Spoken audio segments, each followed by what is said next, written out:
Друзья, всем привет! Вы на канале Team Spirit. С вами я, Булат Новми. И сегодня мы с вами поговорим о том, как улучшить игру для новичков в нашей любимой игре PUBG Mobile. Как и в любой другой игре, первое, с чего начинают, это с чувствительности. Чувствительность в игре — это самое важное, наверное, это продолжение вас, так скажем, ваших мышц, реакций и так далее. В этой игре нету секретного ингредиента или формулы, как это все правильно сделать.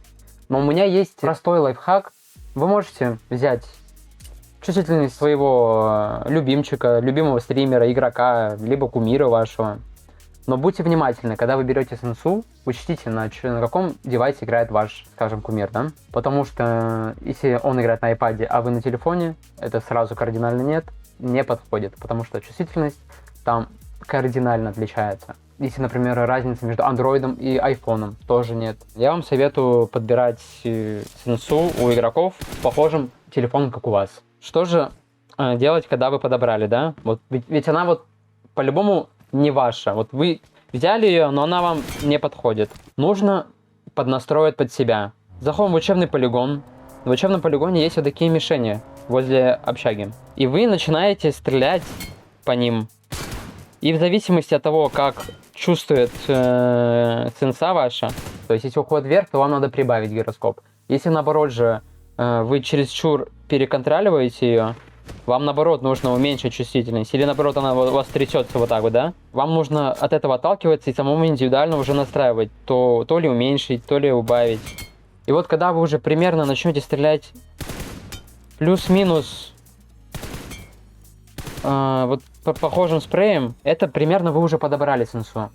Я вам скажу так, что вы никогда не поставите новую сенсу, никогда не будет такого, что вы сразу начнете ставить по 3 головы, высаживать, там, убивать все склады. Поэтому самое важное, после того, как вы примерно настроили чувствительность, это набить игровое время. Набить игровое время, чувствительность требует наигранных матчей, наигранного опыта, вот этого всего. Но у меня есть вот такой мини-лайфхак, помощь немного. Вам нужно на бериле сделать такую же чувствительность, как на М416, и стрелять по мишеням со скопов. То есть берила отдача, она намного тяжелее, нежели с М-ки. И вам нужно набить руку, стреляя по этим мишеням. У вас минут 10-15, в зависимости от того, как вы уже сами почувствуете от своего самочувствия. После того, как вы набили руку, так скажем, с берилом, вы берете М-ку в свои руки, и просто я вам гарантирую, что вы перестанете чувствовать эту отдачу на М-ке, она будет очень легко даваться в плане контролирования. Что ж, после того, как мы настроили сенсу, следующим аспектом является это настройка управления. Здесь уже, ребят, сами индивидуально, потому что это, так скажем, продолжение ваших пальцев, продолжение вашей руки. Раскладка у меня в 5 пальцев, с левым прицелом и с наклонами справа снизу. Мне эта раскладка очень сильно нравится, соответственно, поэтому я на ней и играю. Существует много теорий, мифов о том, что количество пальцев это равно ваш скилл, то есть чем больше пальцев, тем лучше вы играете. Игра продолжительное время на про-сцене, я вам скажу так, что это заблуждение. Существует очень много игроков мировых уровней, даже MVP мировых уровней, которые играют в 2, в 3 пальца. Моя теория здесь такая. Когда у вас меньшее количество пальцев задействовано в игре, то есть 2-3 пальца, вы меньше нагружаете свою голову по механике, так скажем. Вы больше думаете о том, как переиграть соперника, тактически что-то сделать. Когда же вы играете в 5 пальцев, вы в большинстве случаев упираетесь на свой индивидуальный скилл, пытаетесь как-то перепекать, то есть вы нагружаете свой мозг, и тем в моментах вы можете проиграть сопернику. Здесь уже, ребят, вы сами решаете, как вам проще играть, потому что забивать геймплей лишними наклонами, прицелами, какими-то разворотами, пиканиями, вот это вот все, мне кажется, это лишнее дело. Нужно играть с холодной головой. Независимо от того, вы про-игрок, но играете на турниры, либо же вы играете паблик. В чем же разница раскладок в 2, в 3 между раскладками в 4 и 5 пальцев? Здесь дело в том, что зависит от расстояния, в котором вы файтитесь. Игроки в 2-3 пальца при ближней дистанции не имеют преимущества между игроками 4-5, потому что вот эти вот распики, вся мобильность, преобладающая у 5 пальцев, она дает свои преимущества. Играя в 2-3 пальца, у вас нету мобильности, но у вас появляется стабильность при стрельбе на даль, при средней дистанции и так далее. Поэтому, ребят, здесь уже смотрите сами, как вам удобнее. Следующим немаловажным аспектом, ребят, является в этой игре это подбор сетапов оружий. На каждую дистанцию есть свое оружие, которое, так скажем, топ-1 в своей дистанции. Неизменная мета в ближнем бою — это дробовики. Это 3 лучших дробовика в этой игре — это ДБС, Сайга и Пампа, пятиствольник, как его называют в простонародье. Все 3 оружия, на мой взгляд, они одинакового уровня. Например, у меня больше всего получается играть ДБС плюс Пампа, то есть они примерно на одном уровне, но с Сайгой мне дается меньше всего. То есть моя точность, мое попадание Сайги намного меньше.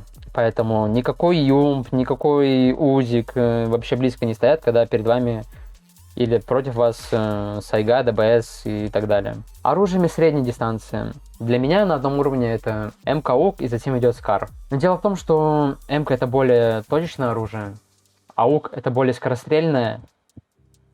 Но на средней дистанции, если правильно настроить оружие, оно не хуже, чем М416, плюс со своей скорострельностью оно даже, я бы сказал, лучше. Но на дальнюю дистанцию, если сравнивать АУК и М416, то у АУГа очень плохая точность будет. И в этом плане она проигрывает Эмочке, серьезно таким.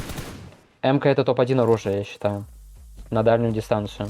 Не учитывая снайперские винтовки, там, по типу Коряки, АВМ и миники, СЛРки. Кстати, я практически не наблюдаю игроков, например, на паблике, ультимейте, которые юзают миник, СЛР, потому что мета в Эмке, в АУГе все ставят по 3 головы, там никакие снайперы даже пикнуть не успевают, когда все 3 головы с Эмочки залетают. Помимо М416 и АУГа, в этой игре еще имеются такие оружия, как UBZ, Скарель и М16, которая верста. Также есть ФАМАС, но он в аирдропах, и он больше считается как оружие ближнего боя. QBZ не популярно тем, что у оружия сложная отдача, то есть тяжело контролировать. На средней дистанции она может что-то показать, но, соответственно, АУК и МК будут намного получше. Также и Скарель будет получше, который я вам сейчас расскажу. Но зачем брать QBZ, когда есть М416 и АУК? Но если у вас ничего нет, с QBZ тоже можно неплохо сыграть, показать свой уровень и так далее. Но на дальнюю дистанцию, вам сразу скажу, будет тяжело справляться с отдачей. Золотая середина всех оружий — это Скарель, стабильный среднячок. Можно и на даль, ну, будет слабенько, и можно на среднюю, будет хорошо. А М16-4 это уже, даже не знаю, да это мусор, ёбаный, блин. Если же выбирать одно оружие из всех вот этих вот перечисленных, я, конечно же, выберу М416 за счет стабильности на дальней дистанции, потому что я люблю пострелять на даль и среднюю дистанцию. И, соответственно, мне это нравится, и это оружие мне очень хорошо подходит. Также для ближнего боя в этой игре имеются пистолет-пулемета, так скажем. Это пешки, самая сильная, наверное, из пешек, это П-90, которая лежит в аирдропе. Я бы ее даже поставил бы наравне с ДБСом, Сайгой и Пампой, потому что это оружие действительно очень сильно скорострельное и очень точное в ближнем бою. То есть от бедра вы можете просто на 50 метров вальнуть так, что можно фулл склад закрыть с одной обоймы. Вы просто послушайте этот звук. Также преимущество в том, что на ней такой свой уникальный глушитель, который уже на средней дистанции перестает издавать звуки, и противники дезориентируются. Если же не считать оружие из дропа, первое место я ставлю по пешкам, это UMP-45. Она, так скажем, до дробовиков была метой. Многие игроки пользуются юмпом, когда у вас нету выбора. Это лучший вариант из всех пешек, которые у вас есть. То есть, если у вас нет дробовика, UMP, мне кажется, это лучший выбор. Потому что она более стабильна от бедра, нежели, например, тот же УЗИК или Вектор. На каждое оружие есть правильный сетап обвесов. Начнем с М-ки. М-ку лучше брать с компенсатором и с горизонтом. Потому что у М-ки так скажем, несложная вертикальная отдача, легко контролировать при правильной настройке. аук лучше с вертикальной. У ауга очень большая вертикальная отдача, и она требует этого. Поверьте мне, просто возьмите вертикальную рукоятку и постреляйте с ней. Можете даже сравнить вертикальную и горизонтальную. Вам будет проще намного с вертикальной.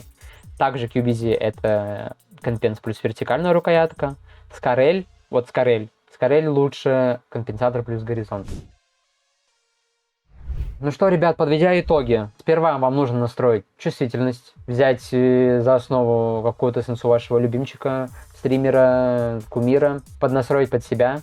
И самое главное, ребят, вы не начнете играть сразу хорошо. Вам нужно набить игровое время. Вам нужно играть много, тренироваться много, и затем ваша игра улучшится только. И вы начнете чувствовать сенсу, ставить по 3 головы, высаживать на 1 000 000 метров. Я вам гарантирую. Следующее, это правильный подбор вашей раскладки. То есть ваша раскладка это продолжение ваших пальцев, ваших движений и всего прочего. И третий момент, это правильный подбор сетапов. Берете ДБС-ку какую-нибудь, не учитывая оружие дропов, ДБС-ку плюс эмочку. И, ребят, это на данный момент 100% метовый сетап. И спокойно можно разваливать кабины, убивать 1 в 4, 1 в 10, и вообще в соло можно выигрывать катки. Что ж, ребят, надеюсь, данный ролик был для вас полезен. Вы вывели отсюда какие-то полезные советы, фишки и как минимум улучшили свою игру. Поэтому подписывайтесь на канал, ставьте лайки. До скорых встреч!